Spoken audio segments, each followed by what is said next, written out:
안녕하세요. 윤약사TV의 윤약사입니다. 오늘은 알파 리포산의 효능과 부작용에 대해서 알아보겠습니다. 우선 알파 리포산, 이게 알파 리포의 에이시드 ALA라고 표기되기도 하고요. 치옥트산, 치오틱 에이시드라고 표기되기도 합니다.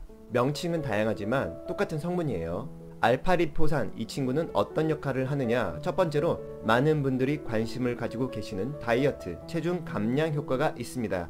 그 기준은 뇌 시상 하부의 AMPK를 억제하는 것으로 나타나는데 허기, 배고픔을 덜 느끼게 만들고요. 휴식 시에 더 많은 칼로리를 소모하게 만드는 역할을 합니다. 아니, 알파리포산만 먹으면 비포 애프터 이렇게 다이어트 쉽게 할 수가 있나요? 그렇지는 않습니다. 관련 연구 논문에 따르면 약 14주 동안 섭취를 하여야 0.69kg 정도 빠졌었고요. 23주 연속 먹었어야지 1.2kg 정도 빠졌다는 결과가 이 논문에 나와 있었습니다. 알파 리포익 애시드만 먹어서는 다이어트 효과를 임팩트 있게 느끼실 수는 없다, 그러기 어렵다라는 내용이에요. 다음 효능이 굉장히 중요한데요. 알파 리포산은 당뇨병의 효과가 매우 좋습니다. 이 알파리포산을 복용하게 되시면 공복혈당과 당화혈색소가 감소하게 되고요. 인슐린 저항성이 개선되며 대사증후군도 개선이 가능합니다. 특히 당뇨병성 신경병증을 개선시킬 수가 있는데 이게 당뇨병의 합병증이에요. 이 당뇨병에 걸리신 분들은 굉장한 산화 스트레스를 받게 되면서 몸이 변질되게 되는데 이로 인해서 합병증이 생깁니다. 망막병증이 쉽게 나타나게 되고 손발 저림, 혈행 개선이 안 되고 신경병증으로 인해서 신경통이 나타나게 되죠. 이런 것들을 개선시킬 수 있다는 것입니다. 자, 알파 리포산이 일반적인 영양제랑 똑같다고 생각하시는 분들이 많이 계세요. 하지만 효능 자체가 굉장히 뛰어나기 때문에 우리가 병원에서 처방을 받아야지 받을 수 있는 전문 의약품으로 나오기도 합니다. 제 영상을 보시는 분들 중에서 당뇨병에 걸리신 분들, 그 중에서 특히 신경병증, 손발이 막 저리다, 뭐 어디가 아프다, 통증이 생긴다, 이런 분들이 진료를 보시면 원장님께서 이런 형태의 약을 처방해 주시는 경우가 있어요. 이게 치옥트산 600ml입니다. 전문 의약품으로서 허가된 효능 효과로 당뇨병성 다발성 신경염의 완화로 허가를 받았습니다. 따라서 효과는 100%입니다. 세 번째, 피부 미용. 이게 항산화제이기 때문에 피부 미용에 좋다라고 알고 계시는 분들이 많는데 맞습니다. 주름도 감소시킬 수가 있고요. 피부가 거칠거칠한 걸 개선시킬 수가 있고 자외선으로부터 피부를 보호시킬 수가 있습니다. 여러가지 연구 결과들이 효과가 있다고 나타나지만 체감 효과는 콜라겐이라든지 비타민C로 효과를 보시는 분들이 훨씬 더 많죠. 피부 미용 목적으로 드신다면 콜라겐에 히알루론산, 비타민C 그리고 알파 리포산까지 종합적으로 섭취를 해주셔야지 좀 더 임팩트 있는 효과를 느끼실 수가 있어요.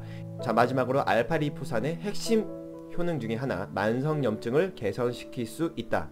만병의 근원, 만성염증, 모든 질병의 뿌리, C-리액티브 프로테인 수치를 감소시킬 수가 있습니다. 여러가지 염증 인자를 낮춰줄 수가 있어요. 이와 관련된 여러가지 논문들이 있습니다. 효과는 확실하다라고 알고 계시면 되겠고요. 쥐를 대상으로 진행한 실험인데요. 알파 리포산과 마그네슘의 항염증 효과에 대해서 알아본 실험입니다. 실험 결과는요, 이런 식으로 나타났는데 이 C가 컨트롤 대조군이에요. 염증 수치 CRP가 80 정도 나왔었죠. 카드뮴으로 염증이 유도돼 염증군이 CRP 수치가 114 정도 나왔습니다. 자, 여기서 알파 리포익 애시드를 먹여봤더니 CRP가 20 정도 떨어져서 염증 수치가 95로, 그리고 마그네슘만 먹었는데 CRP가 84로, 마그네슘과 알파 리포산을 동시에 투여했더니 카드뮴으로 염증을 일으켰음에도 불구하고 대조군보다 더 낮은 염증 수치를 보였습니다. 알파리포산의 항염증, 만성염증 개선 효과도 충분하지만 이 마그네슘과 함께 드시게 되면 훨씬 더 효과를 잘 보실 수가 있게 되는 것이죠. 굉장히 임팩트 있는 효과죠. 만성염증에도 좋고 다이어트에도 좋고 피부 미용에도 좋고 당뇨에도 좋다, 너무 좋다, 꼭 먹어야겠다. 근데 얼마나 먹어야 되는가? 복용량에 대해서 설명을 드리면 웹MD라는 곳에서 각종 자료를 토대로 얼마나 먹어야지 효과를 보는가에 대해서 정리를 해놨어요. 그런데 그 범위가 굉장히 다양합니다. 100ml 이상 먹어라, 300에서 1800ml, 300에서 1200, 600에서 1800ml 먹어라 라고 나와 있는데 결론만 내드릴게요. 하루 600ml 정도 드시면 됩니다. 병원에서 처방내는 용량하고 동일해요. 600ml 이상 먹으면 대부분의 효과를 누릴 수가 있다. 자, 부작용에 대해서 말씀을 드리면 이 알파리포산은 독성 부작용이 거의 없어요. 하루 2400ml까지 먹어도 유해한 부작용이 없었고 그 이상의 용량에서 드물게 경증의 구육구토, 가래염증 유발이 될 수가 있다. 그러니까 고용량은 약간 삼가하시는 게 좋으나 너무 걱정하실 필요는 없다. 실질적으로 독성과 부작용은 없다라고 보시면 되겠습니다. 알파리포산이 우리나라에선 전문 의약품으로 분류가 되어 있죠. 일반적으로 구할 수가 없습니다. 하지만 다행히도 해외에서는 건강기능식품으로 많이 나오고 유통이 되고 있고요. 아이허브의 제품들이 많이 풀려있고 통관이 가능합니다. 그래서 직구 제품으로 구하실 수가 있는데 제품 선택은 어떻게 해야 되느냐, 앞에서 복용량 600ml라고 말씀드렸죠. 기본적으로 가성비가 좋은 캘리포니아 골든 뉴트리션 600ml짜리 알파리포산 선택을 하시면 되겠고요.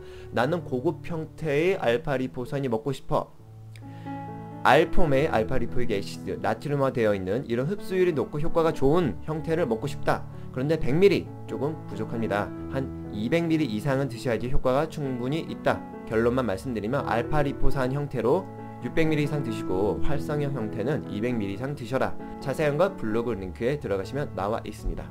자, 이렇게 알파리포산의 효능과 부작용에 대해서 알아보았습니다. 정말 좋은 성분이니까 여러분들 영양제 주성에 항산화제가 약하다 하면 알파리포산을 적극적으로 권해드립니다. 자, 오늘 영상도 들어주셔서 감사합니다.